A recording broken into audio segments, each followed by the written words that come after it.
We here at the UC Berkeley's Cannabis Research Center are very happy to host this webinar in partnership with CICED, or the Center for the Study of Security and Drugs at Universidad de los Andes in Bogotá. This conversation, the idea for this panel began about a year ago with Dr. Maria Alejandra Velez and David Restrepo, who's here today. In last semester, we reached out to Doctors Peris, Moorsom, and Fraga, who have all been conducting research in cannabis-producing communities. With so many changes around cannabis, we wanted to get a sense of where cannabis cultivation stood across the Americas in 4 critical countries. Importantly, all these scholars here today are ethnographers of cannabis cultivation. As an anthropologist, I might be biased, but I'm convinced that in-depth ethnographic work is the best way to understand hidden, informal, and illegalized worlds. It can convey a textured, realistic account that stands in stark contrast to the myths and projections bandied about in media, officialdom, and public discourses. The panelists present here today, their work considers how drug reforms are changing the landscape of cannabis cultivation, and how smallholders, how small farmers have grappled with repressive state violence, informal market dynamics, and the new market pressures brought about by drug reform, decriminalization, medicalization, and the prospect of full legality. As a reminder, these matters are not minor. Cannabis is perhaps the most widely grown crop in the world, found in nearly 150 countries. More countries than grow wheat or corn, the 2 largest legal crops in the world in terms of volume and value. In the legal market alone for cannabis is estimated between $40 to $80 billion last year, equivalent to about a quarter of the value of the global corn market, placing it somewhere between the 14th and 20th most valuable crops in the world. At a time when the US is dropping bombs on boats in international waters that they allege are carrying illegal drugs, we would do well to remember that cannabis still fuels the war on drugs, accounting for 60% of all global seizure cases and comprising over 80% of the seized drugs in terms of weight.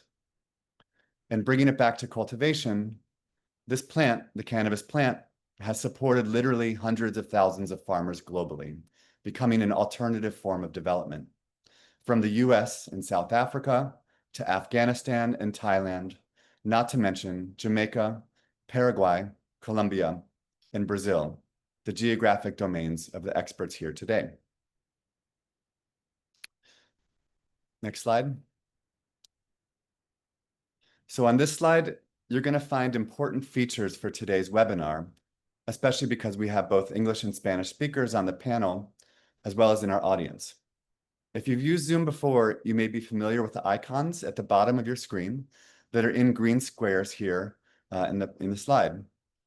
Before I continue, I want to quickly share that you will not be able to access translation or interpretation options if you're calling from your phone.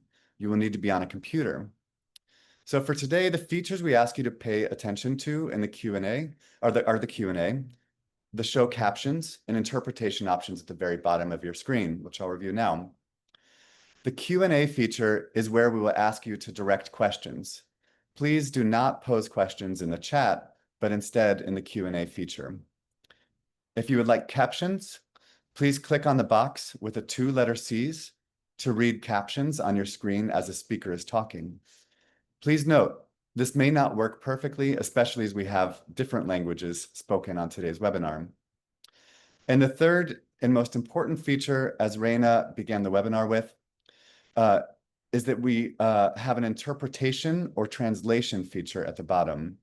If you navigate to the circle or sphere feature on your far right bottom or on the More button, the 3 dots, when you click on it, you should be provided the options to listen to the audio in English, Spanish, or the original audio, whichever language that may be. You should pick the language option that you want to hear. If you are bilingual and want to hear both languages, you should select original audio. You should be able to modify this throughout today's webinar. Now for the panelists. Next slide. Oh, I guess I'll be saying, yeah. So I'll be introducing the speakers.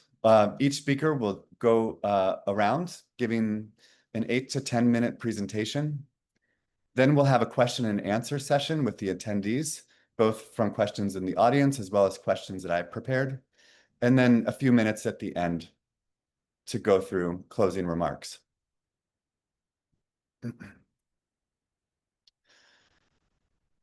So to introduce our panelists today, first we have Carlos Peris Castiglioni, a sociologist with a PhD in social sciences from the National University of Misiones, Argentina, and postdoctoral research at Sorbonne University, Paris 3.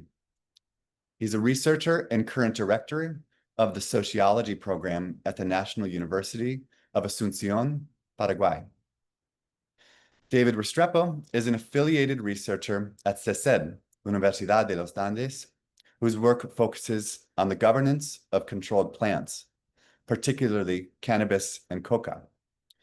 He has contributed to systematic reviews and policy studies on the uses and socio-environmental impacts of these crops, and is an advisor to the emergent Federation of Legal Coca Growers in Colombia, as well as a researcher on the illicit cannabis and coca value chains. He is also founder of the transmedia studio Vistopia, producer of the award-winning feature documentary Tora Tropical, and brings nearly 2 decades of experience in corporate strategy consulting for global brands in London and Washington, D.C. Paulo Fraga is a professor at the Universidade Federal de Juiz de Fora and a visiting professor at the Universidade Federal, the Fluminense Federal University. Let me do that. He is currently director of the Cannabis Social Laboratory. And finally, Toby Moorsom's cannabis research was conducted as an SSHRC postdoctoral fellow at the University of New Brunswick. His prior research has focused on global commodity chains and the political economy of agriculture in Africa, funded by AHRC, Global Challenges Research Fund, and N8 Agri-Food Partnership via Leeds University, UK, and in collaboration with the University of Ghana and Lancaster University, Ghana. I've asked the panelists to present here today, confining themselves to 10 minutes each, and I'll be keeping time so that we can assure some time at the end for questions. With that, I'll turn it over to David. Thank you, Michael. It's a pleasure being in this panel and sharing this event with the distinguished panelists. I'm going to project my screen. How's that? Great. So today I prepared a quick overview of some of the work I've been doing on the cannabis market. I came to this work on cannabis from the coca field, and in some understanding of how we could get to a legally regulated market for coca and its derivatives, which in Colombia remains the biggest drug policy issue. But then through my time in CESED, found that actually in Colombia, we were encountering a lot of difficulties on that regulatory journey that you're probably very familiar with. Medical cannabis in Colombia has really struggled taking off and becoming a viable industry category in the country. And so cannabis became a very focal point of my interest in terms of how we could go through and conduct that transition from illicit to legal. But in Colombia, we actually have very little understanding of the cannabis market. Colombia has been the protagonist in the coca and cocaine space, and every year there is a UNODC report that shows how many coca crops there are. For cannabis, we have no such data.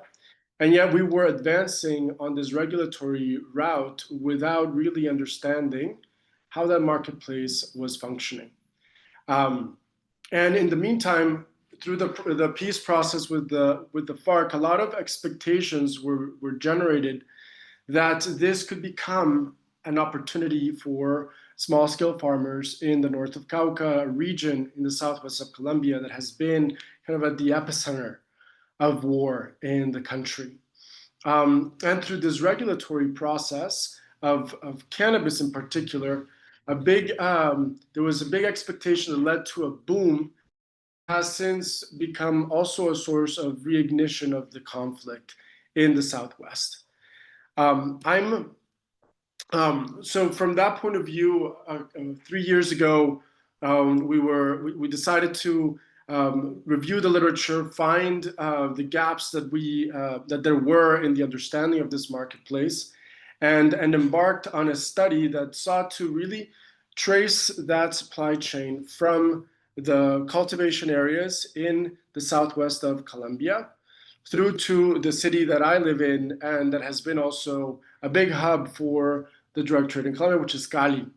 And Cali is in a very interesting location in that we sit in an Andean valley where, on the one hand, we have the enormous cannabis fields on the western slopes of the Central Mountain Range, and they light up every night, and you can see a huge swath of that mountain light up with artificial lighting for cannabis crops. And right to the south, there is a major coca and cocaine production hub. So we are kind of in the middle of it all and at a crossroads for all of Colombia's drug-related dynamics. So what we decided to do, and this had been a bit of an unprecedented study. There had been a few reports that had looked marginally at cannabis, but hadn't really traced that supply system from end to end.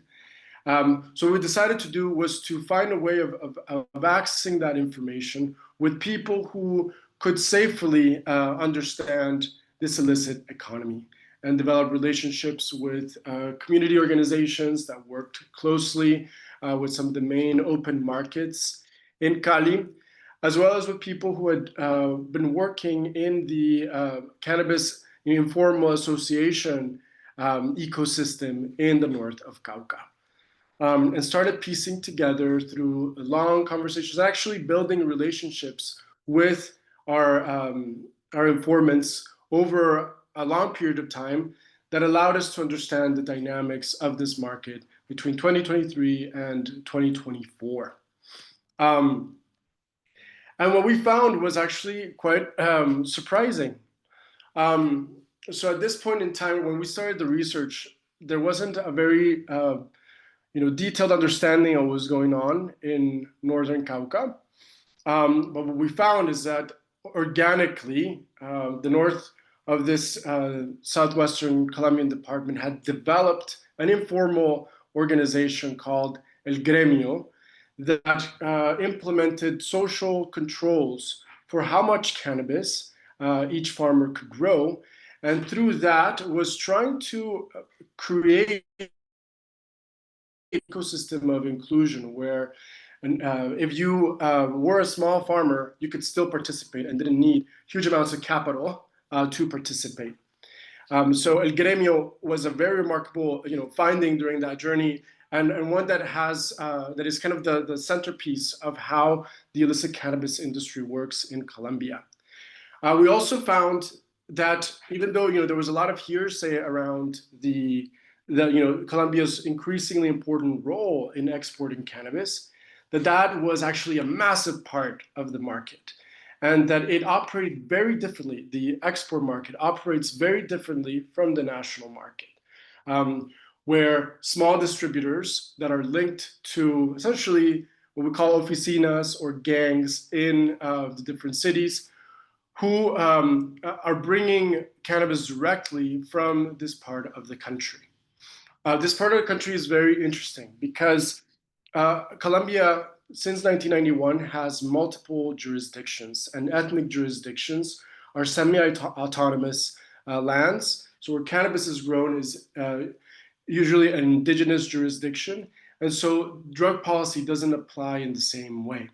So through that interjurisdictional ambiguity, this ecosystem had emerged where a large amount of cannabis was being exported mostly to the rest of South America, and particularly Brazil and Ecuador.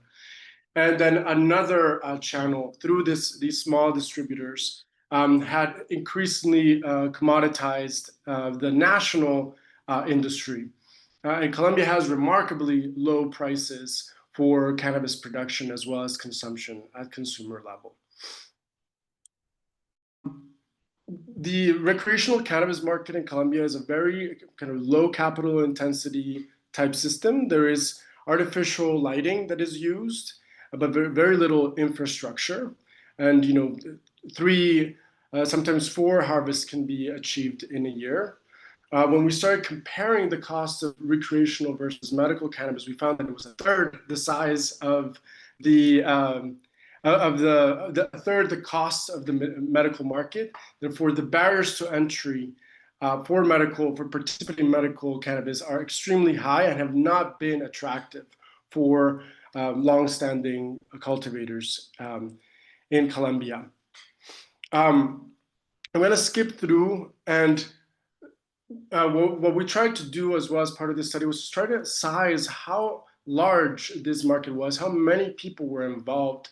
And we started discovering that actually this is a very important agricultural commodity in Colombia that employs almost 40,000 people locally, which is a significant percentage of the Northern Cauca, as well as a significant number of people across the country.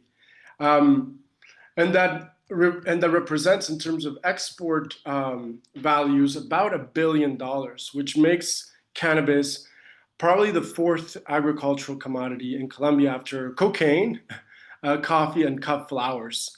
This means that cannabis is the biggest flower export in Colombia, and it is larger than sugarcane and then bananas. And sugarcane, which is the most significant legal crop in the southwest of Colombia, uses almost 200,000 hectares versus the 3,000 hectares dedicated to cannabis. So demonstrating what an incredibly significant generator of value cannabis is for our country, and that has been flying off the radar for a number of years without policymakers and academics knowing it. It is an incredibly unequal market with people in the cultivation chain and small vendors making barely the minimum wage from participating in this industry, whereas large distributors are making millions of dollars and are in their association with the armed groups, the dissidents of the FARC, funding these organizations that are currently roaring back. But that, interestingly, it is very low margins for the national level, which means that the organized crime groups that are involved in the national market actually care very little for cannabis. Cannabis is kind of a low margin but rapid sales type element within their business portfolio, and so it seems like a market that could be is ripe for transformation without generating a lot of opposition from a political economy point of view at the local level. This brings us back to kind of what some key findings towards the regulatory, the need to move towards a different way of dealing with this plant. Through our analysis of the market, what we found is that essentially right now the winners of this market are the armed groups, are the FARC dissidents that currently reap the profits from the rents of extracting value from this market.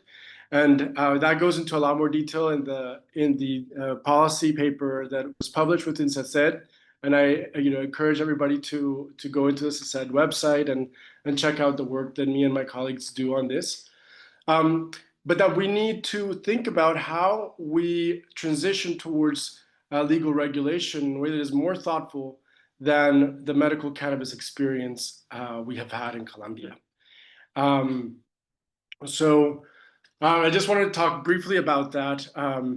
I think what we have experienced with medical cannabis in Colombia is that the focus has been on fulfilling or complying with the rules, sometimes without a lot of creativity around how these rules can actually operate in the Colombian context and given the market realities of our main cannabis enclave, which is Northern Cauca.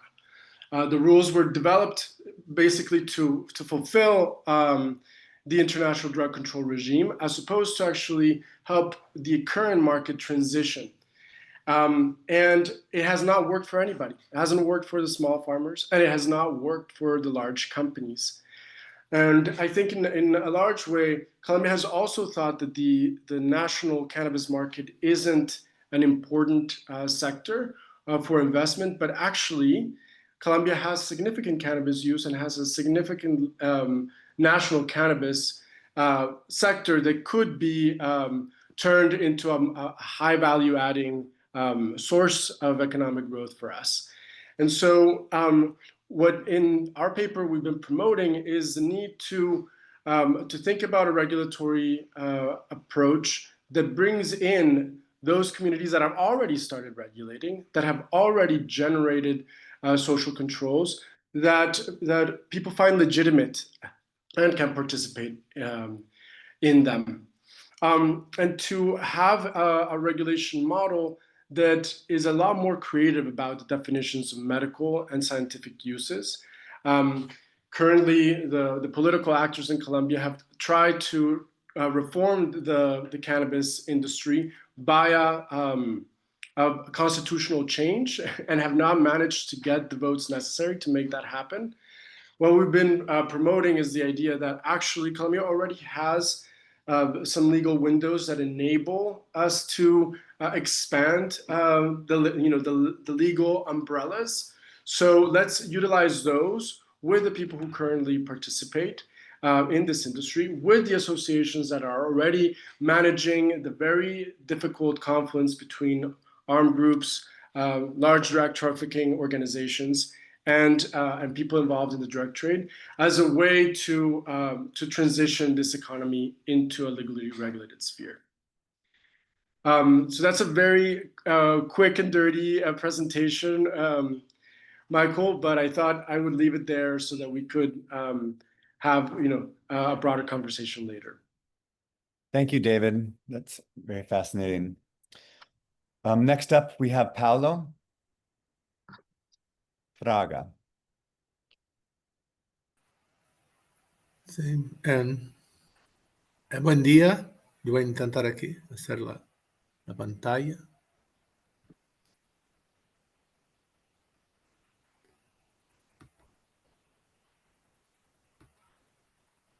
¿Consiguen ver? La pantalla está... ¿Consiguen mirar la pantalla?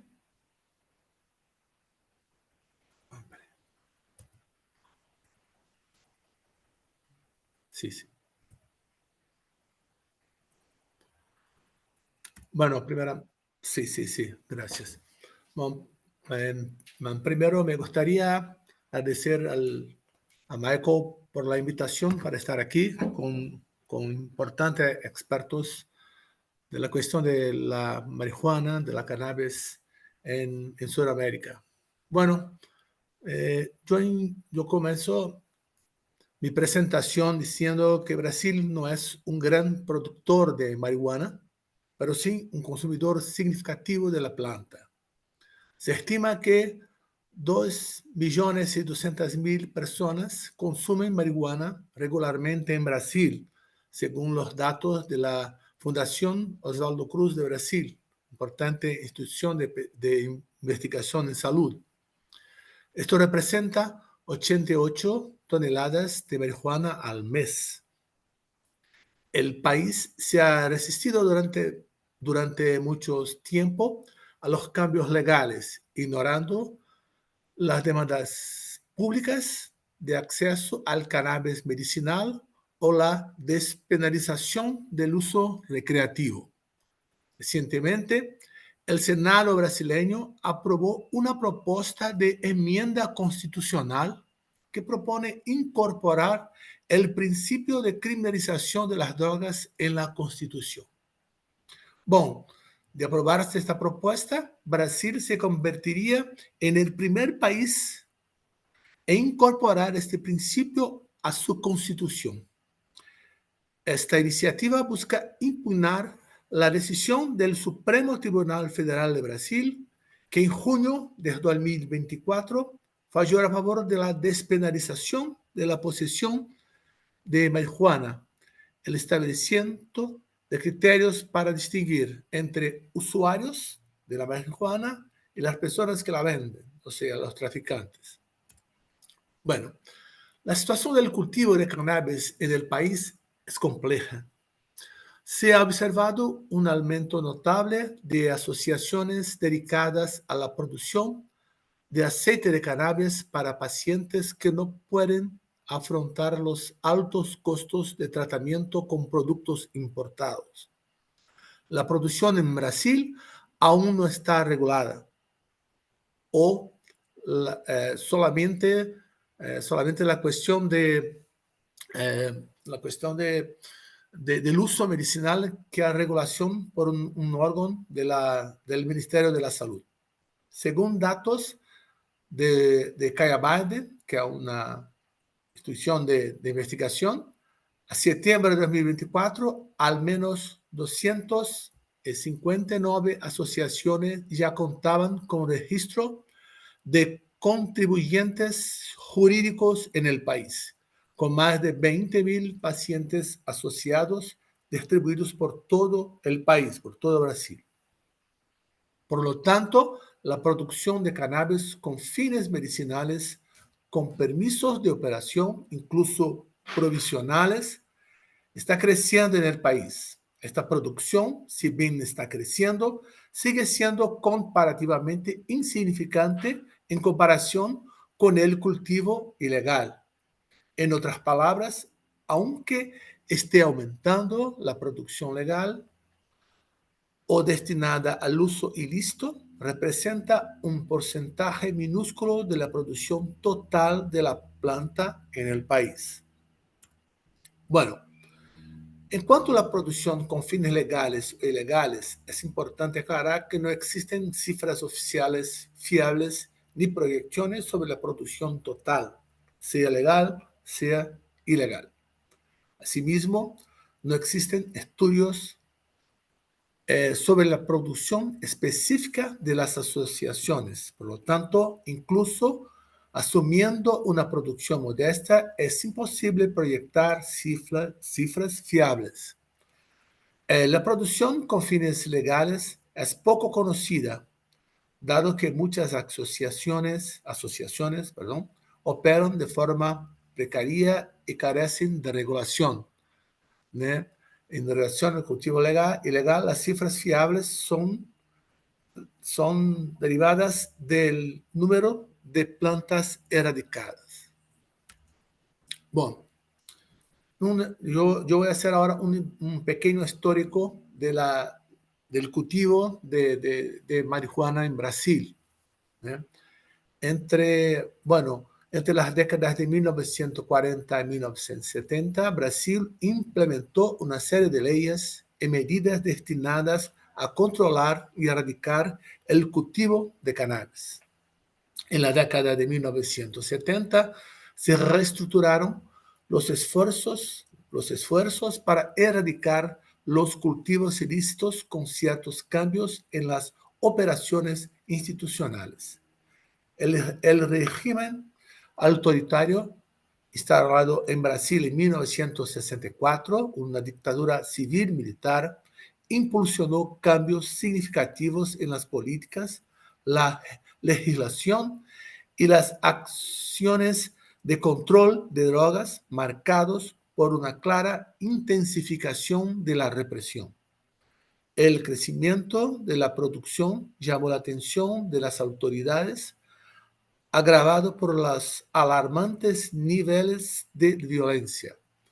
La región semiárida de Brasil en la región similar de Brasil, la marihuana se convirtió en una fuente alternativa de ingresos para los pequeños agricultores que luchaban para sobrevivir con cultivos agrícolas legales. Bueno, recientemente investigaciones revelaron que las plantaciones de marihuana ya no se limitan a esta zona tradicional, sino que se han extendido a estados del norte del país, como Maranhão y Pará, expandiéndose significativamente hacia otros estados y también a la Amazonía legal, convirtiéndose en la segunda región productora más grande del país. Entre 2019 y 2024 se destruyeron cientos de áreas de cultivo en 30 municipios de estos estados, y el estudio identificó plantaciones en la Amazonía legal, como yo ya he dicho. Bueno, en los últimos años, por tanto, el cultivo de marihuana se ha vinculado con grupos criminales que operan en el país y con grupos criminales extranjeros. Bueno, estoy diciendo ahí que grupos criminales que actúan en todo Brasil y que tienen algunos vínculos con grupos criminales extranjeros pasaron a se interesar por la marihuana. Interesante que David dicho a poco que la cuestión de la marihuana no es tan importante para Colombia, pero en Brasil, aunque sea un cultivo aún pequeño en relación a otros países de la región, está aumentando la producción. En la Amazonía legal, el cultivo de marihuana se ha vinculado con invasiones de tierras indígenas y minería ilegal. Se ha producido cambios en la dinámica del cultivo con mayor uso de mano de obra externa a la región, diferente de lo que existía antes, donde había el uso de la mano de obra interna a la región. Se están utilizando tecnologías más avanzadas para aumentar la productividad, cosas también que no eran utilizadas hasta entonces. Esto mapa que están viendo ahora, entre 2013 y 2015, solo fueron localizados por la Policía de Brasil 5 estados brasileños, 3 en la región noroeste de Brasil y 2 en la región norte, siendo 1 en la Amazonía legal. Entre 2016 y 2018, también a 4 estados de Brasil fueron encontrados cultivos ilegales, siendo que Pernambuco, aún hoy en la región semiárida de Brasil, es el estado de Brasil que más tiene producción de marihuana. Bueno, entre 2018 y 2021, también 4 estados, Pernambuco, Bahía, Pará y Maranhão, siendo Pará y parte de Maranhão en la Amazonía legal, esos vínculos con otros crímenes ambientales y también minería ilegal.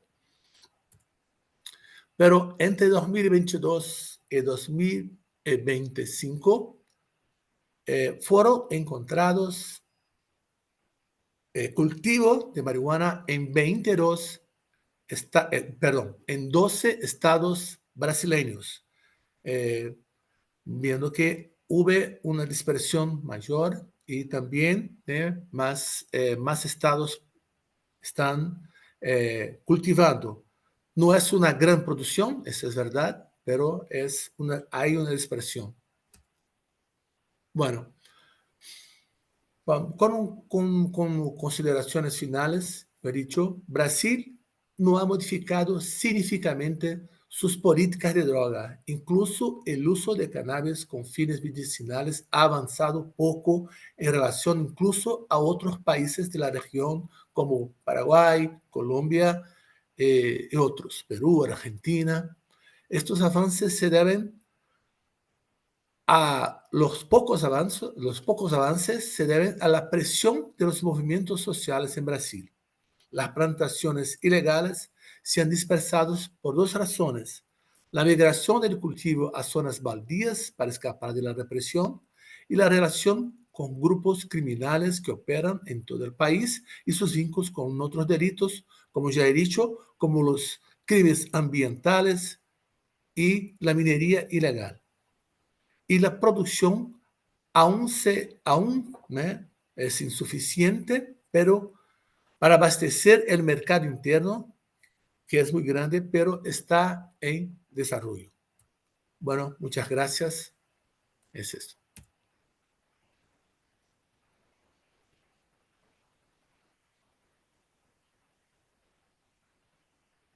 Thank you. Next up, we have Dr. Peris Castiglione.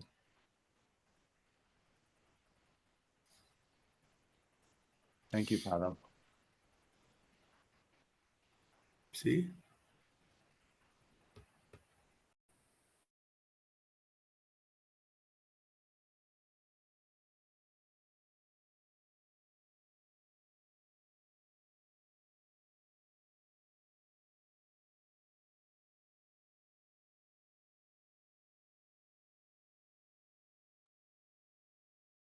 Carlos, I'm not sure if you've started yet, but we can't hear you or see you.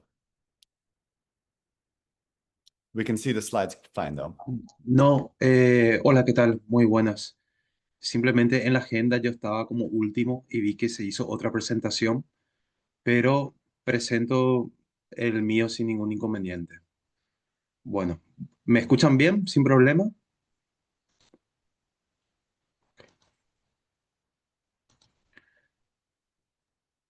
Está bien. Ok.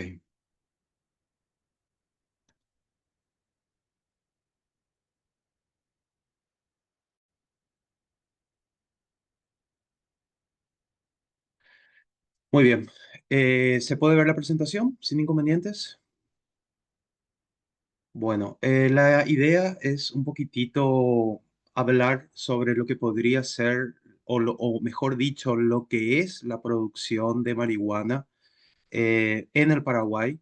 Al estar hablando de Paraguay, nos estamos refiriendo a lo mejor a un país no muy mainstream, un país no muy conocido, pero que sin embargo en todo lo que tiene que ver con las ilegalidades, es un país bastante conocido por su cultivo histórico de la marihuana, pero también por otras actividades ilícitas como podrían ser el contrabando, como podría ser la falsificación de productos, el tráfico de armas, es decir, y últimamente también el Paraguay está pasando por un proceso de cocainización, es decir, cada vez se está yendo más a la cocaína, incluso no siendo un país productor de cocaína, pero sin embargo la marihuana sigue siendo una de las actividades consideradas como ilícitas dentro de nuestro sistema legal, en el cual más nos caracteriza en este punto, ¿no? Estamos hablando que si nos vamos a toda Sudamérica, Paraguay es el mayor productor de marihuana en toda la región. Solamente en los primeros 8 meses de este año, nuestra Secretaría Nacional Antidrogas incautó más o menos por un valor de 306 millones de dólares y incluso si es que nos vamos, estamos hablando de una gran cantidad de territorio que se utiliza para cultivarse la marihuana en el Paraguay. Históricamente, ese cultivo de marihuana era fronteriza con el Brasil. ¿El por qué? Porque cuando viene la ola prohibitiva de la marihuana al Brasil, los primeros lugares en los cuales se empieza a cultivar la marihuana en el Paraguay fue en esas ciudades fronterizas con el Brasil. Luego el negocio fue rentable y principalmente se adaptaba mucho a la a la práctica tradicional del campesino.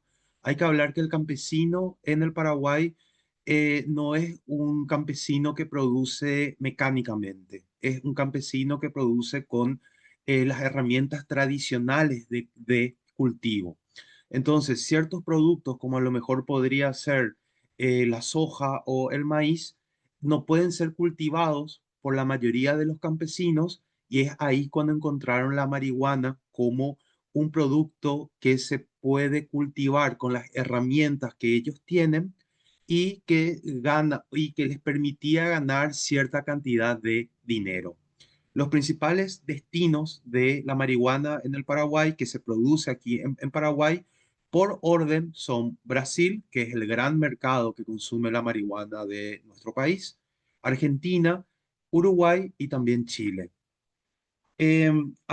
Algo bastante interesante es que a partir del año 2024 se empieza a legalizar lo que podría ser el cultivo del cáñamo, ¿no? Principalmente con usos medicinales, pero ese cultivo del cáñamo trae de nuevo una trampa o trae de nuevo una paradoja en el sentido que para poder cultivar y hacer los productos medicinales propios del cáñamo, el Estado te requiere una gran infraestructura, un gran gasto, y ese gran dinero que se tiene que gastar, en definitiva, no tienen los campesinos. Entonces, hoy las licencias para cultivar legalmente el cáñamo solamente tienen las grandes farmacéuticas de este país. Entonces, ¿qué es lo que hoy en día está pasando en definitiva con el Paraguay y el cultivo de la marihuana? Lo que está pasando son a lo mejor tres fenómenos. El primero es la pérdida del interés del campesino por cultivar. Eso ya lo vamos a explicar dentro de un momento. La cocainización del Paraguay. ¿Por qué esto es importante? Porque mientras que avanza la cocaína, entonces muchos de los narcotraficantes que antes se dedicaban a la marihuana como principal actividad, hoy están abandonando la marihuana para dedicarse a la cocaína. Y lo tercero es que la producción de marihuana hoy está entrando en tierras indígenas, donde los cultivadores son pueblos originarios, pueblos indígenas. Vamos un poquitito vamos a descifrar estos tres fenómenos que hoy en día caracterizan al cultivo de la marihuana en el Paraguay. Y quiero que me presten mucha atención en el primer punto, ¿no? Dice la pérdida de interés del campesino. ¿En qué sentido la pérdida de interés del campesino? Em, por dos motivos. Cuando nosotros hacemos los estudios de campo, vemos que comunidades tradicionales que se dedicaron al cultivo de la marihuana campesinas, hace 10 años atrás, un 80% de las familias campesinas se dedicaban al cultivo de la marihuana. Y hoy en día ese número bajó entre un 40 y un 30%. Entonces, la pregunta que le hacemos es, ¿por qué dejaron de cultivar la marihuana? Y ellos te dicen por dos motivos principales. El primero es que cultivar marihuana no es simplemente tirar la semilla y dejar que la semilla crezca en la tierra, sino que tiene que haber un trabajo en el cual se tienen que separar los machos de las hembras, porque según el tipo de cultivo que hay, la marihuana pierde su valor. Entonces, el gran tiempo que el campesino está cultivando la marihuana, ¿qué hace? Hace que el campesino descuide su chacra o su consumo personal. Es decir, el campesino en Paraguay no solamente cultiva la marihuana, sino que también cultiva aquello que él mismo consume. No sé si se me entiende en este punto. Entonces, cultivar marihuana, ¿qué es lo que hace? Hace que solamente se dediquen al cultivo de ese producto, pero mientras que se dedican al cultivo de ese producto, están obviando o están dejando de lado otros productos que les sirven a ellos para el consumo personal, entonces simplemente no les es beneficioso. Pero el segundo motivo, y quizás esto es súper importante, es que ellos dicen la coima, el soborno, lo que tenemos que pagar, lo sumergido, se volvió demasiado caro. Es decir, ¿el por qué? Porque el campesino no solamente le tiene que sobornar a el policía, sino que también le tiene que sobornar a la Secretaría Nacional Antidrogas. Es decir, ellos dicen los que controlan nuestra producción ya nos están pidiendo demasiada plata. Entonces, cuando nos piden demasiada plata, ¿qué es lo que pasa?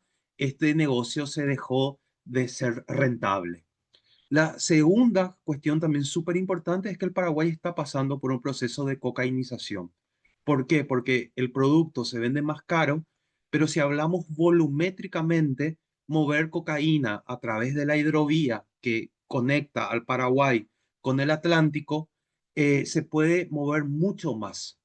Y esto en gran medida viene a ser por la incorporación de empresas del crimen transnacional, como vendría a ser el primer comando de la capital, como vendría a ser el PCC, ¿no? Y la lógica del PCC en Paraguay, la lógica del primer comando de la capital en Paraguay, es sacar el mayor rédito posible. ¿Y dónde está el mayor rédito posible? En tenerle al Paraguay como un hub, como un centro de distribución de la cocaína, que principalmente viene de Perú y de Bolivia, se multiplica aquí en Paraguay y luego eso es la cocaína que sale por la hidrovía. Y lo tercero, que me parece que es súper importante, es que la población indígena hoy es cultivadora de marihuana. ¿Por qué? Porque en definitiva es más fácil para los grupos narcotraficantes someter a una población indígena que en la realidad son sujetos de nulo derechos que a una población campesina. En la población campesina, el narcotraficante tiene que establecer el precio por familia. En cambio, en la población indígena solamente tienen que establecer el precio por el líder. Pero además también, como te dicen los propios testimonios que podemos recoger, es más fácil matar a un indígena que en definitiva matar a un campesino.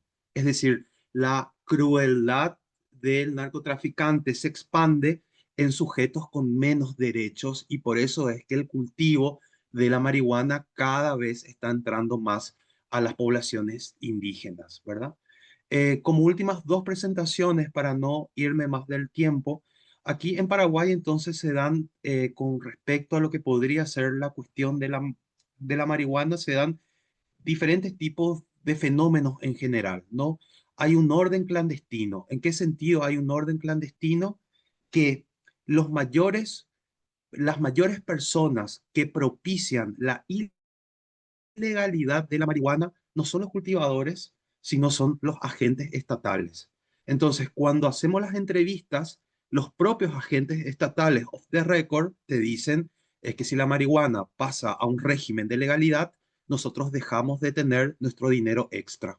En definitiva, estamos hablando que la ilegalidad de la marihuana se mantiene desde la legalidad. Es decir, los agentes de la legalidad son los principales promotores de la ilegalidad de la marihuana. Lo segundo es que la marihuana, al igual que la cocaína, es un medio, es decir, es un medio ilícito, es un medio ilegal, pero que permite a las personas llegar a tener una vida lícita, una vida legal. Es decir, ante la falta de oportunidades, se está dando el fenómeno de la víctima cómplice, en el cual las barreras morales de lo bueno y lo malo pierden su claridad para empezar a justificar ciertas cuestiones que en otros tipos de sociedades a lo mejor estarían negadas. Y por último, es lo que ya dijimos anteriormente, es la penetración en los sectores más vulnerables, como es en las poblaciones indígenas. Eh, por último, quiero mostrar esta tabla que está en español y qué es lo que nosotros hicimos en este estudio. Le entrevistamos al campesino, le entrevistamos al policía, a actores del poder judicial, a narcotraficantes, que ellos le llaman intermediarios, y le entrevistamos a políticos. Y lo primero que hicimos es les preguntamos cuál es el rol de cada uno de ellos, ¿no? Y vemos que, por ejemplo, en el campesino, el rol que ellos tienen es el del cultivo. En el del policía es la protección de los campesinos cultivadores, el control de las mercancías y el ajusticiamiento. ¿Qué es el ajusticiamiento? El policía es el matón, es el asesino, es el matón del narcotraficante, ¿verdad? Bueno, los del Poder Judicial, los fiscales, los jueces, en definitiva, son los que dan la protección legal, los narcotraficantes son los que controlan el negocio y los políticos, en definitiva, le utilizan a la marihuana, en este caso, porque fue un caso de estudio centrado en la marihuana en la ciudad de Pedro Juan Caballero, principalmente para tener el dinero para financiar sus campañas políticas. Entonces, ¿qué es lo que vemos? Que si vemos en los beneficios, no son solamente beneficios económicos, sino también son de beneficios aspiracionales. No es solamente una cuestión de cuánto dinero puedo ganar yo cultivando la marihuana, sino que también yo campesino gano el dinero, pero me permite sobrevivir. Yo policía gano el dinero, pero este negocio me permite arreglar los autos que utilizo. Yo político gano dinero, pero también utilizo este dinero para ascender a mi campaña y convertirme en un político nacional. Bueno, por acá más o menos dejo. Espero que les haya sido de utilidad. Gusto.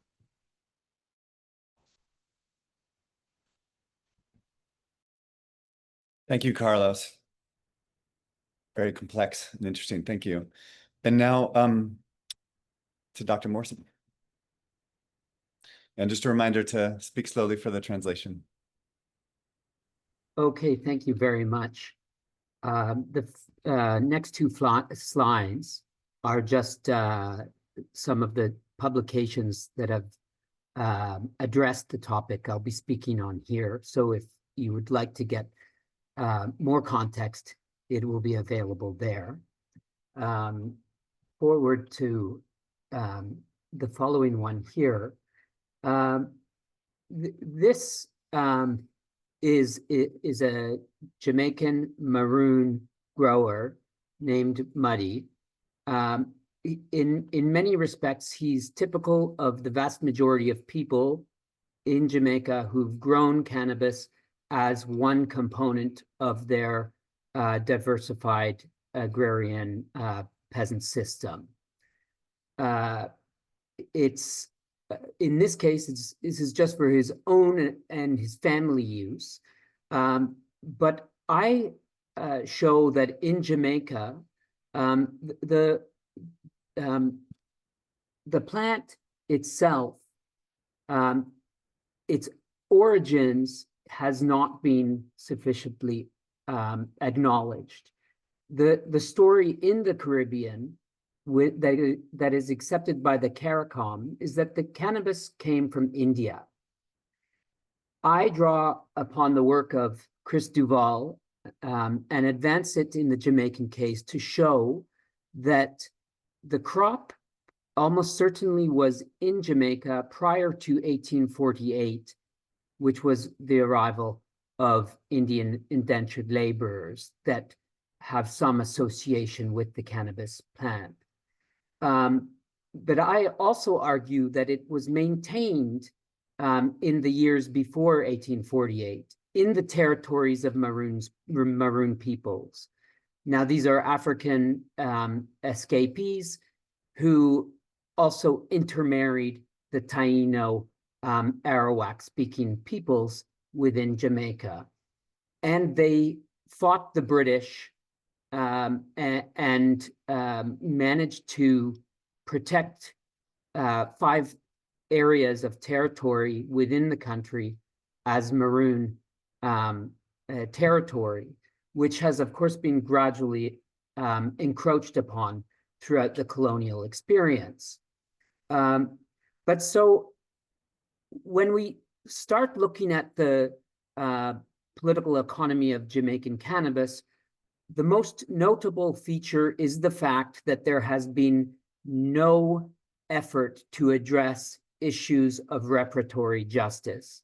either for the roles that took place in the slave trade and the denial of African intellectual contributions, and also for the war on drugs, which greatly traumatized large segments of the population. Its use was consistent with the use on the African continent in that it followed heavy labor. And it was, the efforts to make the plant illegal were inherently tied to issues of labor resistance. That the ability for a planter to make an income outside of the cane cutting economy allowed them to put upward pressure on the wage rate. And those people who grew cannabis were also laborers. So its repression is linked to labor resistance. Its repression is also linked to the interests of clearing land for bauxite mining. In 1971, there was the first sociological study conducted on cannabis use and its production in Jamaica, and they found that there was nothing criminal about the people growing it, other than the plant was illegal. This did not stop the government of Edward Siega joining with Ronald Reagan in launching a war on drugs. That the consequence of the war on drugs and continued repression has been the losses of the long maturing strains that had come from Africa. That they have been gradually replaced with auto-flowering hybrids and cloning practices that enable 3 or more crops in a year. We can go to the next slide. Ras Ayavi is a longtime labor activist. He grew up with parents that were cane cutters. He was employed by cane companies for his mathematical skills and his ability to engineer irrigation. And he saw that the efforts of the company was to increase the level of exploitation of the workforce. So he became a unionist. And like also joined a Rastafarian faith and began cultivating. He's been the most outspoken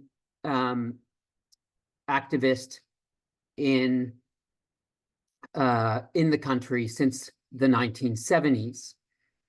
His shirt there, you'll see it's for a music festival. And I think it's important to understand that the place of the music festival in a cannabis economy is that they functioned as places of business to do international deals, also say gene exchange. And they brought in a great deal of tourism for the country, so it was somewhat tolerated. The sound system culture had knock-on effects beyond cannabis labor in the promotion of construction, fishing industry, buying the boats that could be used for fishing, and of course, simultaneously used for marketing. In many respects, this has been described as a welfare system in absence of it. Ganja production potentially rivals tourism in contributing to the Jamaican economy at a potential value of over $3 billion, even in the present day. We could go forward. There's the next slide. Oh, this one you can pass over, please. this and the next couple of slides show an early green rush in the legalization process, that there was efforts by large international capitalists, venture capitalists, to buy into Jamaica. And we'll leave it at that slide. Thank you, Peach.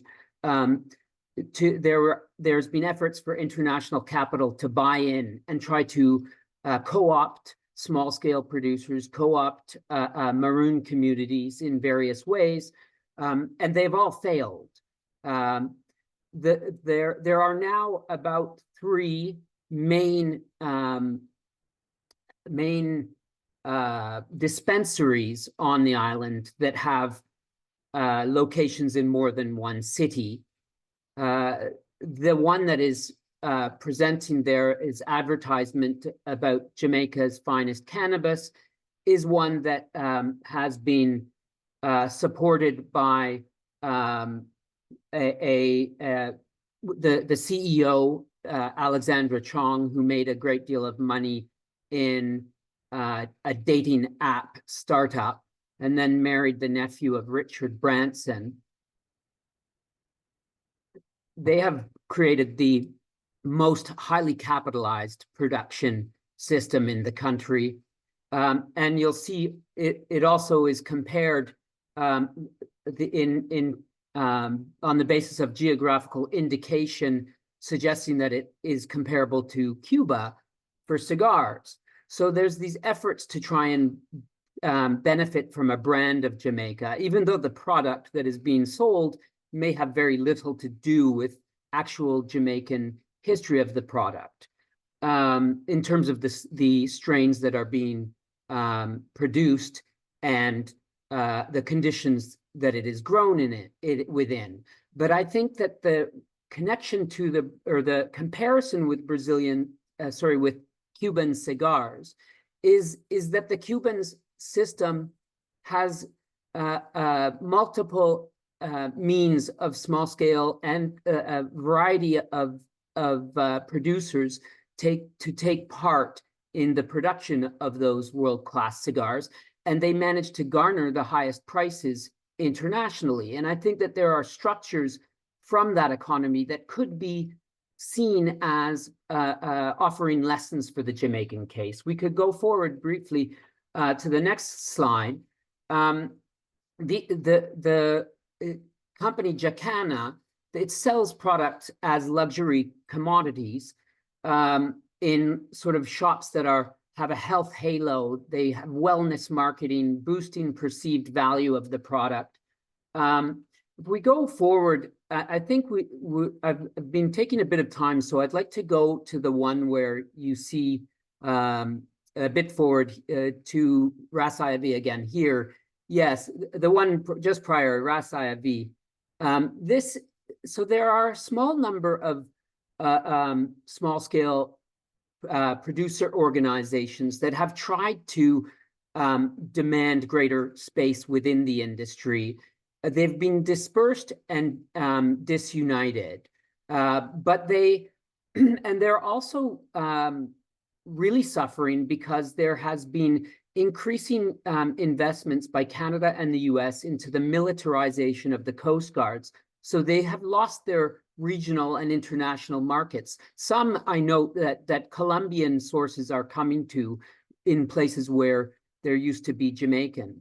You have cross-party consensus that smallholders could only be integrated on the basis of a nuclear outgrower model, which I criticize based on failures in Africa.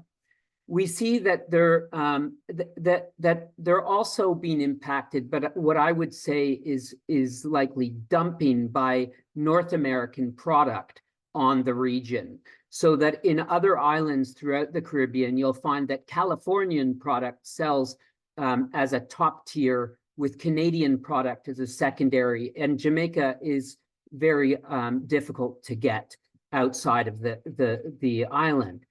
If we go to the next slide, I think one of the most important factors in looking at reparatory justice around the plant is is the actual loss of the control of the gene stock within the country. That this adoption of cloning and use of hybridized varieties means that the original strains that sort of brought tourism in the 1970s, that gave the allure of Bob Marley's music and things like that, those strains are going extinct. There are some efforts by Rastafarian growers to keep them alive and to even sort of rebreed from feral stock. But most growers just cannot fit them into their production system because it would be too detrimental, largely based on the long maturation rate. So the other really important component to examine here is that most of the communities that have deep histories of planting cannabis, they're struggling to meet basic needs. They lack water sanitation, decent roads, healthcare. They have aging populations and out-migration, meaning that there's also a lot of effects of psychological trauma, a lot of mental illness that adds the tax to the rural people who remain. The next slide it shows that there are efforts to organize as some alternative, and these kinds of organizations have been winning court cases to have their product returned when they have been the subject of enforcement measures.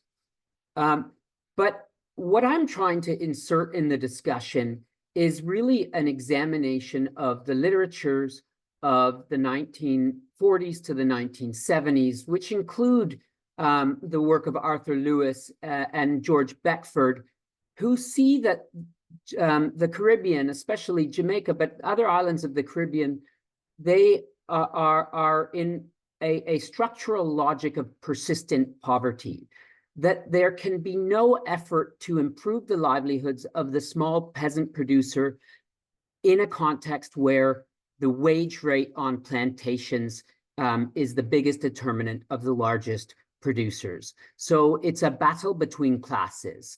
And their arguments for getting out of that structural logic of persistent poverty was to use marketing boards as a mechanism by which communities could organize and return the highest rates of return to the producer, but also offer outgrower supports. We could just skim through the last couple of slides to show you a sense of production systems.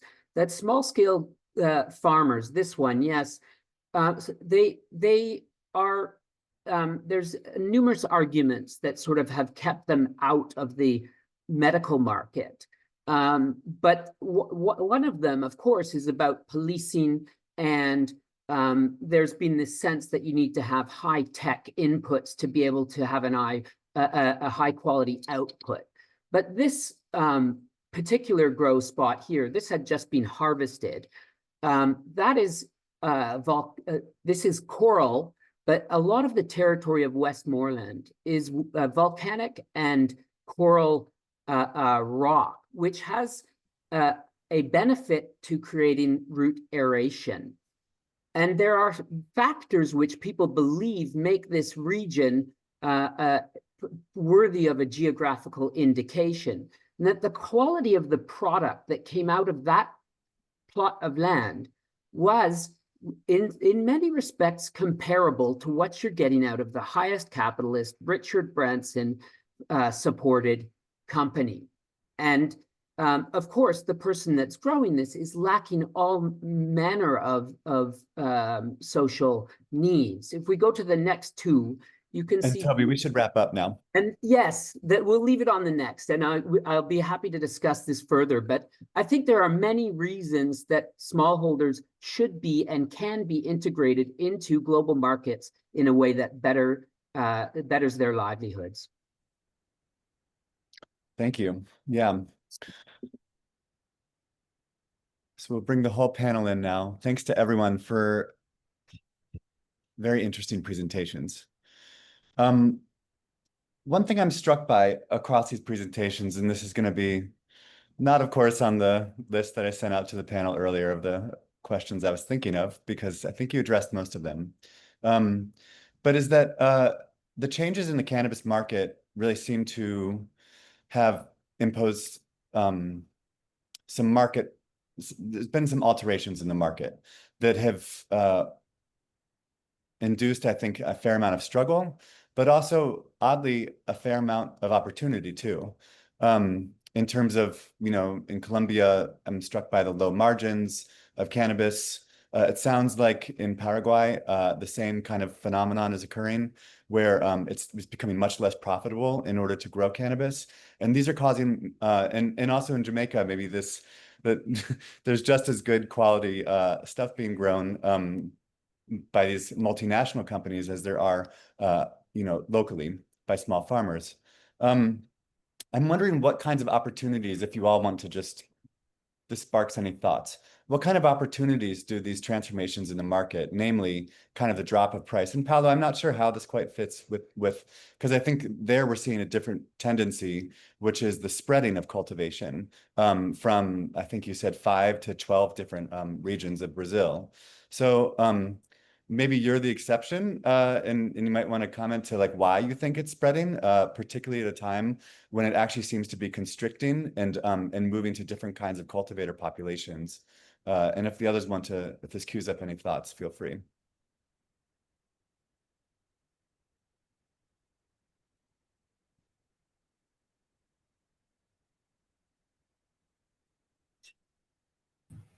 ¿Puedo hablar? Sí, sí. Bueno, la cuestión de Brasil es una cuestión compleja, porque en Brasil los grupos criminales que están dominando, que no estaban interesados con el mercado de cannabis, mercados ilegales de cannabis o de marihuana, ellos pasan a se interesar.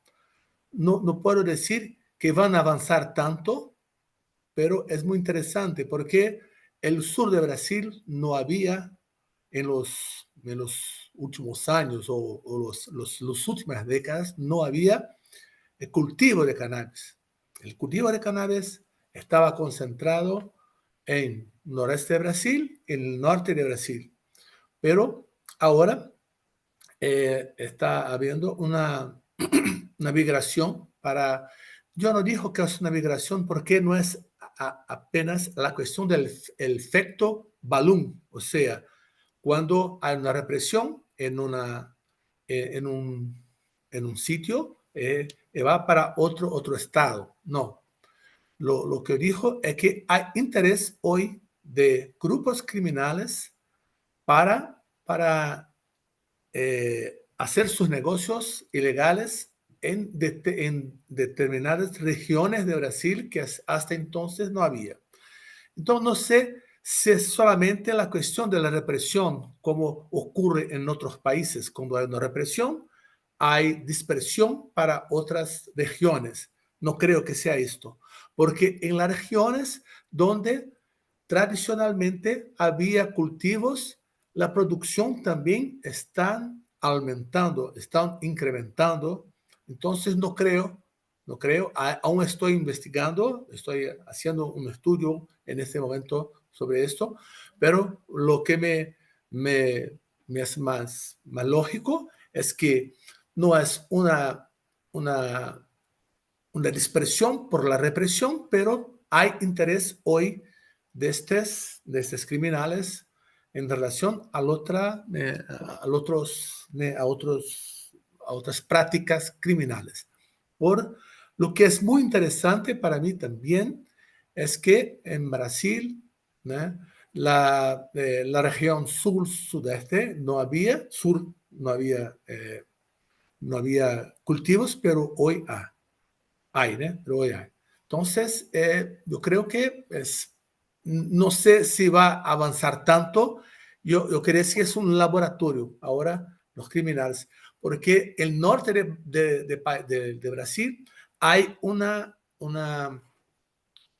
hay una ligación entre crímenes ambientales y cultivos ilegales de cannabis o cultivos ilegales de otras, bueno, en otros Paulo, otros crímenes. Sí. thank, Bueno. thank you. Yeah, Toby, did you want to respond as well? Yes, am I muted or can you hear me? Good. Okay. Well, I think that right now, one of the signs of opportunity is that in Jamaica, you have what might be called the maroon renaissance, insofar as communities of people who were raised to be ashamed of their history are now in a process of reclaiming it. And there's efforts within them to unite. They've been there's rifts. They're not all experiencing the same dynamics. But I think that that is something that they can take advantage of. And secondarily is that I think that Jamaican smallholders need to claim their historic intellectual property in the industry and be able to argue for a wider access to a Caribbean market. I just don't see how it is fair to have a country like Barbados, which is an advocate of reparatory justice for the slave trade, but then within Barbados, outside of the fanciest hotels, you'll find American-produced product for $50 a gram. You'll find Canadian stuff for $30 a gram. And Jamaican, if it were there, might be $20. But the point is, it's just not even getting there. So I think that, you know, this is, it's a huge battle because they're the most, people with the fewest resources, but they have a historical argument that is correct. And so that is a ammunition, I suppose. Great. David or Carlos, did you have anything to add? And we have a couple minutes left. Very sorry. I thought it was, oh, one sec, sorry. Of course, I'm getting an emergency alert right now. But one thing is just that we've had many questions, and we've also put the emails of the panelists in the chat. I thought it was more important that everyone get to actually talk and present. And sadly, it encroached a bit on the question and answer time. But please feel free to reach out to the panelists individually with questions that you have. But David, Carlos? I guess in terms of opportunities, something that was very clear in the cannabis supply chain work that we're doing is how important South-South relationships are for Colombia. Forever, drug policy has been discussed in Vienna and in the North, but actually, in terms of figuring out how we transform the illicit economy of cannabis in Colombia, Brazil is our most interested. It should be our most interesting partner. And figuring out how we transition that economy together is essential. And I feel that this year was a big, for me, it was a big insight that on both coca and cannabis, what we need to be doing in South America is to be, working together to piece the puzzle together. We don't really understand how the different criminal organizations that are linked to this trade are working with each other, but clearly that's like the main fulcrum of Colombia's cannabis economy and one of the biggest ones as well for coca and cocaine. And at the same time, in terms of, so that's from a policy perspective, from a grower perspective, especially at the national level, I mean, I'd be fascinated to understand a bit more about Paraguay's cost structures for cultivation. I would love to speak more with Carlos at some point. I understand Brazil has kind of a three-tier model, and the PCC and Comando Vermelho are also involved in, which is kind of the cheap the prensado from Paraguay, okay, the medium tier high THC from Colombia, and then the organic, the more locally made Brazilian cannabis. And it would be great to understand how those things work together and the way in which we can actually start building a transition model for people who are cultivating cannabis in places like Colombia Southwest, as well as indigenous communities in Paraguay. Because actually cannabis is an incredibly volatile commodity right now in Colombia. So last year we were, prices plummeted, and people were actually losing money from growing cannabis. But then towards the end of the year in 2024 and into this year, the prices jumped and went back into profit. And it's very hard to understand what exactly is going on and what is driving these huge fluctuations. But the people who are most suffering from that are actually, the weak links within the supply system, the growers and the small vendors in the street.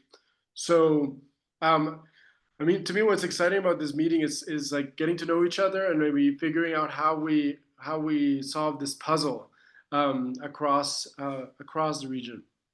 Yeah, this is giving some ideas for me too, that we might maybe I'll solicit the panelists here for a follow-up just roundtable if we can find a time in the next maybe 2 or 3 weeks. And we'll invite all of the audience here that registered to come, and then there'll be more kind of an open conversation where I think these kinds of transnational discussions can be a little bit more fully fleshed out. Carlos, did you have like 30 seconds? Anything else to say before I wrap up? Sí, no, las oportunidades es decir, el cultivo de la marihuana aquí en Paraguay, mientras que siga en un proceso de criminalización, hay muy pocas oportunidades, ¿verdad? Es decir, acá hay penas muy grandes para lo que podrían ser los cultivadores, y los cultivadores siempre son, digamos, los niveles más bajos de la sociedad. Si bien es cierto que se habilita desde el año pasado lo que podría ser el cultivo del cáñamo, pero para poder hacer los productos medicinales del cáñamo necesitas una gran infraestructura, que es justamente esa gran infraestructura es lo que no tienen ni los campesinos ni no tienen tampoco los indígenas. El discurso es, pero también es el mismo discurso que es, bueno, usted, el por qué se dedica al cultivo de la marihuana. Y es porque no puedo cultivar soja, porque no puedo, soya, porque no puedo cultivar maíz, porque en definitiva no tengo el tractor para cultivar. Bueno, es decir, la falta de recursos es lo que justamente lleva al campesino, lleva al indígena al cultivo de la marihuana. Mientras que estemos con esta política de criminalización, es muy difícil que exista una oportunidad real. Y no quiero nomás dejar de percatarme, ¿verdad? Bueno, el por qué aumentan los cultivos en el sur del Brasil. Nosotros ya hicimos el estudio ese del por qué están aumentando los cultivos en el sur del Brasil, porque en definitiva el Paraguay está pasando por un proceso de cocainización. Estamos mirando más a la cocaína que a la marihuana, entonces efectivamente que nuestro gran consumidor, que era Brasil, hoy en día se está quedando sin mucha la marihuana paraguaya.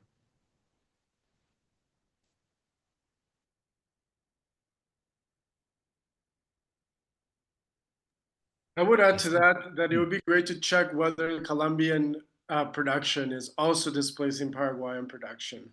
So we need to check.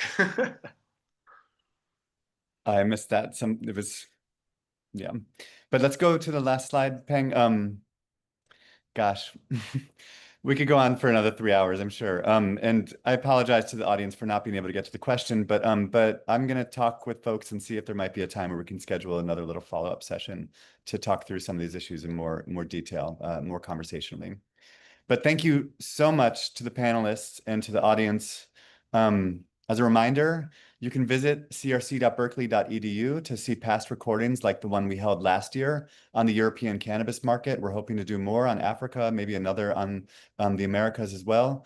And finally, we hope to have more panels like this in the future. So if you haven't already, please sign up for our listservs or follow us on social media. You can go to our link tree through the bit.ly link on the QR code on the left, or you can or you can sign up directly for our newsletter, actually, by scanning the QR code on the left. QR code on the right is our link tree. But before we end, I wanted to give a lot of thanks to Pang Lor, who has been serving as the behind-the-scenes technological and organizational guru for this webinar. And I want to thank again CESED and Universidad de los Andes, as well as all the panelists, and as always, our supporters at the Resources Legacy Fund for making events like this possible. This has been a really rich session. I appreciate you all coming out, and we'll leave the screen up for a couple more minutes so that people can scan this and do with it as you will. Thanks so much, everyone.